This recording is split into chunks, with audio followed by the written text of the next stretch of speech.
Thank you, Admiral, for that introduction. One of the reasons I asked Admiral Debbink to provide this introduction is I've gotten to know him over the last year and a half through the process around the commissioning of the USS Milwaukee. As the Admiral mentioned, I have a history in my family with the Navy, and most significantly, at least to me, growing up, was a picture on a wall and a cross on a wall. And when I was too young, I had no idea what it was. Eventually, as I got older, my father explained it was a submarine that his father had served in, and the cross was the Navy Cross, which he was awarded for giving his life, making the ultimate sacrifice to save the lives of others. And every day of my life growing up, I was asked by my dad what I thought that meant and what I thought we owed. And I think when we got to know each other, it turns out the Admiral had known a little bit about the history of my grandfather, and I mentioned that my grandfather had attended Annapolis, and Dirk said, well, actually, so did my grandfather. And he asked, what year do you know did he graduate? And I said, 1926. And there was a quiet moment. And Admiral said, so did my grandfather.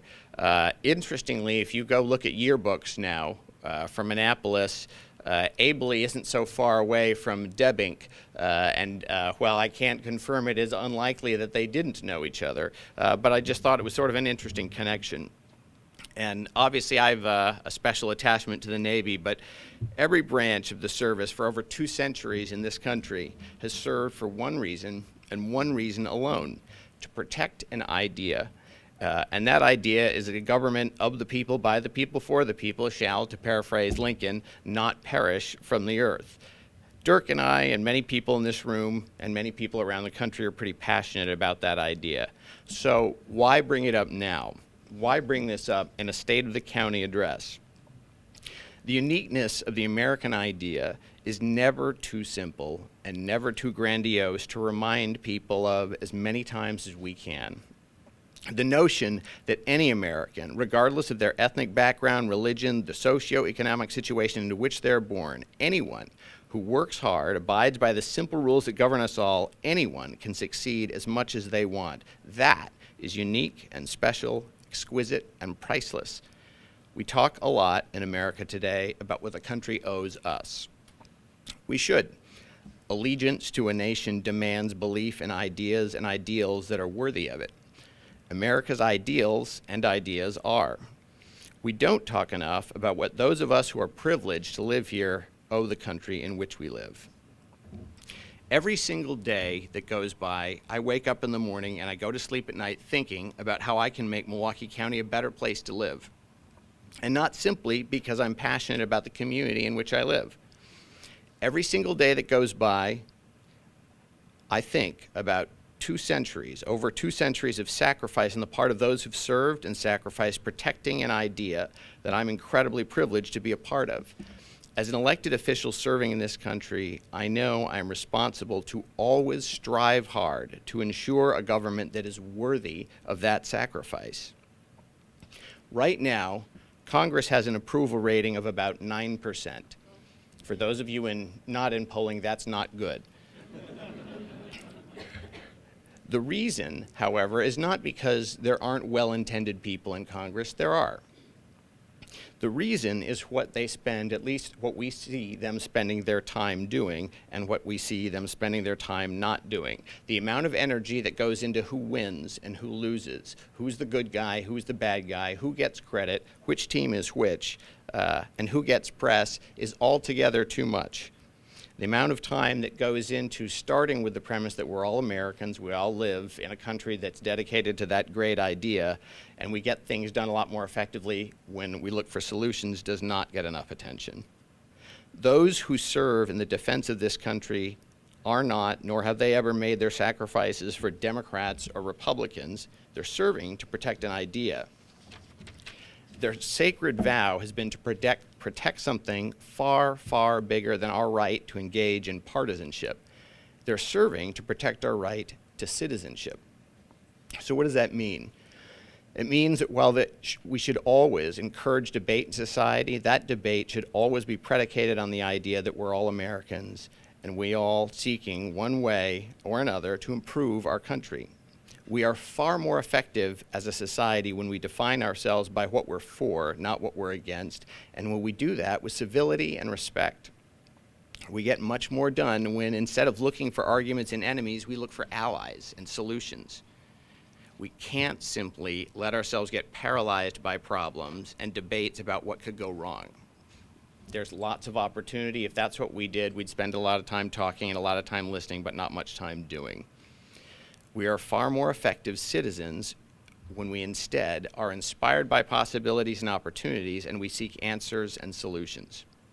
So, speaking of solutions, some of you may have wondered why I've chosen to hold this year's State of the County here at the Transit Center. A lot of you probably don't, but that's okay. I'll explain anyway. For decades, the building across the street has stood as a generally empty concrete bus barn. With the vision and persistence of Rick Barrett, the help of the county board, and the help of a wonderfully bipartisan group of state legislators in Madison who recently passed a state law allowing this project to go forward, I'm proud to tell you that you can now bid your fond farewells to that building and start looking forward to the couture. In addition to creating thousands of jobs, adding millions to the property tax roll, and providing a stunning addition to the Milwaukee skyline, the couture represents what can happen when enough of us all work together, persist through challenges and debates, and never lose focus on opportunity. As many of you know, this new building will be joined by the coming Northwestern Mutual headquarters, which will be built just a few blocks north of here, and based on the renderings I've seen, will be truly spectacular. These two projects alone collectively represent about $750 million, or in Warren Buffett terms, 3/4 what you could have won if you correctly predicted the outcome of every game in the tournament, which doesn't appear very likely right now. More importantly, though, these two buildings represent a powerful and undeniably positive statement about a real commitment to Milwaukee, a belief in the vibrancy of its future. In addition to making a huge impact on the downtown skyline, I see both buildings serving as giant exclamation points at the end of a sentence: Milwaukee County is coming back. Both when I was first running for office in 2010 and when I was elected in 2011, I said I'd work hard to address some well-known problems at the county, that I would happily work with Democrats, Republicans, and anyone else I could to advance the interests of the people I serve. And I said that I wouldn't be afraid to make difficult decisions if that's what it took to improve your government. I want to take a little bit of time and give you an update on some of what has happened since then. When I arrived in 2011, the county's fiscal condition I affectionately described often as the Titanic meets the Hindenburg, but worse. Long-term liabilities were about $1 billion on a budget of 1.4. Debt service was $110 million. The structural deficit was about $55 million and rising. That year, the Milwaukee County was projected by the Public Policy Forum to be starting out this year with a deficit of $86 million.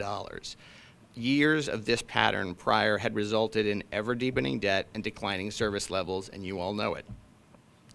Debt now is significantly lower than it was when we started, resulting in the county getting a credit upgrade last year for the first time in many years. And believe me, that's not just something to put a certificate on the wall for. It's 25 basis points, and when you borrow like the county does, that's meaningful. And it's a very meaningful impact. The debt service has decreased every year and is closer, probably about $20 million less than what it was before. The deficit this year was not, in fact, the $86 million that was predicted just a few years ago. It was $14 million. Rest assured, $14 million is not something as a deficit that I'm excited about, and it is no reason to rest easy. It is, however, undeniably, absolutely $71 million better than what was predicted just 3 years ago. We've increased funding to our debt reserve. Chris Lindberg, whose leadership at IMSD, which is our IT department, has been leading a countywide transformation of IT for the first time in over a decade. When I first arrived there, I asked people if they knew that Windows XP, which we were all on, was going to stop being supported by Microsoft in 10, 20 minutes or so. Essentially, we were using Lotus Notes. There were some computers that operated on DOS, and for those of you who don't recall, DOS, Digital Operating System, is one of the very first computer systems, little blinking asterisk on and off, not exactly the height of sophistication. The reason, however, that we're doing this, and I celebrate this, isn't simply to get new computers. It's about better scheduling. It's about better communication. It's about better data. It's about better collaboration. IT is useful if you use it, and we will use it. Our Department of Human Resources, led by the incredible Carrie Mitchell, has become significantly more professionalized. Performance reviews, which hadn't been taking place with any consistency or regularity, are now protocol. Professionalized job descriptions have been updated based on comparables for the first time in over a decade. These job descriptions, along with performance reviews and management training on how to use them, also being implemented for the first time in the county, will help our continuing transformation into a performance-based organization. Veteran Services, led by Jim Duff, who's sitting over there, is providing more programming to more vets than ever, and we continue to add more. Our job fairs have more employers and greater participation all the time. In fact, the most recent job fair had more employers than we have ever had show up to offer jobs to vets, and that's a good thing. The Milwaukee office, so you know, continues to be the highest performing office in the state of Wisconsin, not just by overall number of vets served, but by the percentage of our vet population we serve and the efficiency with which we do it. In Milwaukee, we have a smaller staff than either Dane County or Waukesha County, and we outperform them by every measure you can think of. Under the leadership of Superintendent Mike Hafman, the House of Corrections, since being taken over from the Sheriff's Department less than a year ago, has overcome some very significant challenges and transformed from an institution in which no inmates were out on electronic monitoring, no meaningful programming was happening, to an institution that offers GEDs. Almost 200 people since that takeover, 200 inmates have gotten their GEDs. Job interview training, women-specific programming, volunteer work with the parks and highway departments, which saves labor costs for those departments because each work day earns 1 day less incarcerated for inmates, also saves housing costs for the House. A volunteer partnership with the Hunger Task Force. We haven't been there a year. There will be more of that, but it wouldn't happen without Mike's leadership.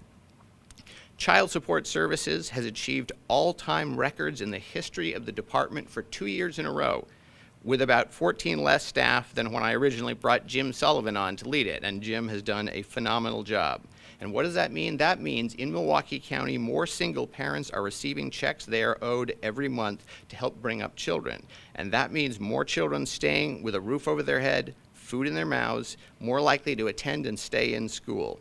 The department won Department of the Year for the state of Wisconsin for the first time in its history earlier this year. The department's partnership with the Fatherhood Initiative and its partnership with the DA's office for the collection of arrears are unique in the country.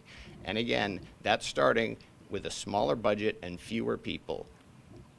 The Department of Transportation has been reorganized and its accounting significantly cleaned up under Brian Dranzik's leadership. In the 3 years since I was elected, people have publicly suggested periodically that we would cut routes or raise fares in light of continually declining state revenue for transit. In 3 years, I'm happy to tell you, we have neither cut routes nor raised fares. In fact, we've lowered fares for paratransit. We also have over 100 new, more efficient running clean diesel buses serving the 151,000 riders we carry every day. As many of you know, while we're reviewing the process, we have a possibility to do better at transit. A company called MV was selected by a panel initially, largely because their proposal would provide $15 million a year more service through transit, which, so we're clear on this, would have done a decade's worth of service cuts and represent by far the largest increase in transit service in the history of the county, all without raising a dime in taxes. So ask yourself if anyone here thought that that would have been possible just to be in that position 3 years ago. And when you realize that probably wouldn't have been the case, thank Brian Dranzik, James Martin, and a lot of people who worked very hard to make that possible. When I was elected, Milwaukee County ran family care for just Milwaukee County. Under the leadership of Maria Ledger, Milwaukee County Family Care has competed successfully against other providers to expand our coverage area, and we now administer family care for 8 counties. This hasn't been the result of any imposed collaboration, but of competitive proposals that provide more value to other counties, along with a collaborative approach that has led them to choose to work with Milwaukee rather than continue to administer locally. This is also exciting, I think, because it shows what I believe can be a very useful model for future regional approaches to deliver more services to more people more effectively, because we arrived at it working collaboratively with the leadership of the other counties. We have added and maintained additional funding every year to the courts to implement and maintain universal screening, which better recommends sentencing based on more information on the specifics of each case. This is already leading to smarter sentencing decisions, and along with buy-in from the DA's office, the House, and pretty much most of the system, should lower recidivism. The Parks Department, under the leadership of our fantastic new director, John Dargle, who I saw here somewhere, there he is, has finally set national accreditation as a specific goal and plans to achieve it within 2 years. This should lead to better eligibility for public grants, as well as complement Director Dargle's continuing work towards a more professionalized culture and practice, a department that more proactively works with other county departments. I continue to hear from mayors and village presidents of our individual municipalities that they are already appreciating a county that is more responsive and easier to work with than ever. Procurement throughout the county has been centralized, continues to be centralized, also becoming far more professional and based on better practices. This has already resulted in contracts that better serve and better protect the county and better value for your tax dollar. The capital budgeting process, which has long been the tool through which we address the county's still significant backlog of deferred maintenance, has, for the first time, a prioritization system to actually rate the relative importance of potential projects in a systematic way to better guide decisions on the investments to include in any budget year and to better plan strategically. Like similar professional improvements, this process was based on best practices nationally and will continue to be tweaked and improved every time we get a chance to do it. My office finally has staff for intergovernmental relations for the first time in 7 years, which has already led to far greater information about and influence on state legislation that does or could impact the county. Eric Peterson joined the county recently as the director and has already allowed a level of legislative proactivity for many departments that has not been available for many years, if ever. We're going to continue to build on already growing relationships with the legislature and regularly seek opportunities to improve funding, regulations, and any other decisions made in Madison insofar as they benefit Milwaukee County. And make no mistake, recent legislative successes for the county, such as the bill that will enable the couture, are largely due to his good work. And make no mistake, there will be more successes. The Department of Aging, under Stephanie Sue Stein, continues to increase the number of seniors it serves and collaborations it facilitates. The intergenerational symposium they held earlier this year had enormous participation from numerous agencies from around the county, has led to meaningful partnerships already. Just this past week, I had the privilege of congratulating staff at the department for some awards, only the most recent awards, they had won. In this case, 6 statewide awards, 4 were awarded to Milwaukee County's Department on Aging. We now have an Office of Sustainability with a director, Gordy Bennett, which will proactively seek efficiencies for the county through smarter energy and policy ideas. He's already implemented the Kilowatt Challenge with a goal of meaningfully reducing our energy utilization, and we've already met that goal. The Office of Comptroller, created via state legislation and something I strongly supported, is now led by an independently elected official. This gives a level of objectivity to fiscal estimates for all aspects of county budgeting that dramatically better serves the county. The creation of a position that reports not to the county board, not to the county exec, but solely to taxpayers and is the final word on cost estimates for all budget-related decisions is very significant improvement for the fiscal sustainability of the county. The County Treasurer's Office continues to outperform and recently won the Alexander Hamilton Award, which they received in New York. Now, some of you may not have heard of the Alexander Hamilton Award. I guess you'll probably know this is what did it for me to realize how impressed we all should be. The County Treasurer's Office was one of 3 recipients. The others were Google and Toyota. Google, Toyota, Milwaukee County Treasurers. I don't know, I just think that's cool. Finally, there's the incredible leadership we have seen under Hector Colon at the Department of Health and Human Services. Hector was one of the first leaders I recruited to join my team, and his accomplishments and reforms at the largest department in the county have been truly incredible. Hector was one of the first to enthusiastically adopt and implement many of the more professional and operational practices we're implementing countywide. He has had an enormously positive impact on the culture of his leadership team, and it shows. He's cleaned up past practices with federal grant regulation, where federal grant regulations weren't being followed. Actually, it turns out he won the, HUD has an award called the Turning the Ocean Liner Around Award. I sort of side comment, any organization that has an award calling the Turning the Ocean Liner Around, I think, can learn from some management practices. But in any event, he won it. He's built a staff that has higher morale, more professionalism and commitment, and more enthusiasm for the continuing improvement of the work they do now than ever. I know, I've heard this from many of them personally, and I've seen the results. And Hector has done this not just through hard work and incredible drive and persistence, but with one of the most compassionate hearts of anyone I know. When you hear Hector talk about our moral obligation to do better, and to better serve the people that need our help, you can feel his passion. With the recent passage of legislation that changes governments at the Behavioral Health Division for the first time in decades, Milwaukee County will be able to move towards a model of mental health care used by the rest of the country that will serve more people far more effectively and with far more dignity. Hector has already moved us significantly in that direction, and with the new law, there is no one I would rather have continuing this transition. Also, this past year, you may recall, we had a fire. Fires are not things that you generally put together in your plan of things to expect. I always assumed that there'd be a lot of things I wouldn't predict when I ran for office. A courthouse fire was not one of them. Our DAS director, Don Tyler, has had probably every curveball that could possibly be thrown at him, and hit pretty much everyone out of the park.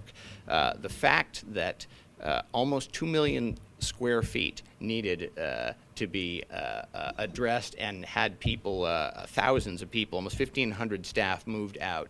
The fact that over a dozen departments during that time managed to keep up their service to you.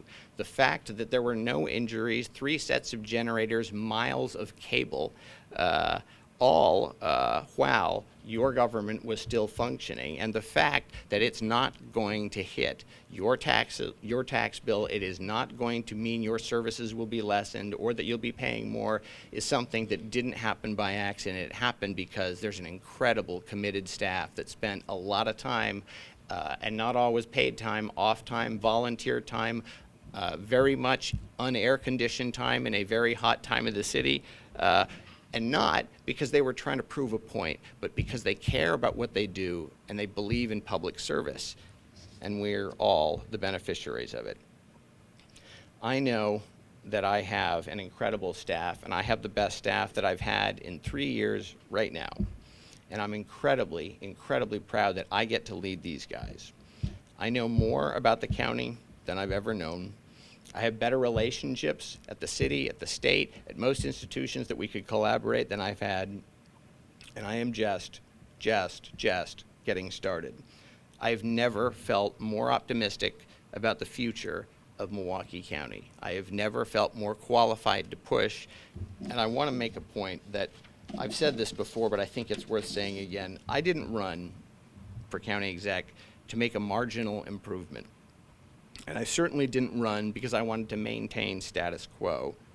I ran because I want to redefine what government can be. My goal is the leanest, most efficient, most effective, nimble, and empowering government in the country. I don't expect at all that that'll be easy. I expect it'll be hard. I don't expect that there won't be difficulty getting there. There will, and I'm quite sure there'll be things I don't anticipate. But we have a stack of accomplishments in the last 3 years that fall into the category of nobody thought we could. We have a stack of accomplishments that are best, first, fastest, and we've done it very often with less staff and with a lot of challenges. And it's not an accident. It's because we have people who are committed to the government that serves you. So when you leave here today, know, as I said in the beginning, we all get a lot more done when we spend our energy treating each other with civility and respect, when we look for solutions and allies, not enemies and problems, and when we share an unwavering commitment to the idea that's protected by over 2 centuries of people in the service and still to this day. When that idea is protected overseas and when we live up to it and when we deliver government that's worthy of that, we can do absolutely anything. We can. So thank you.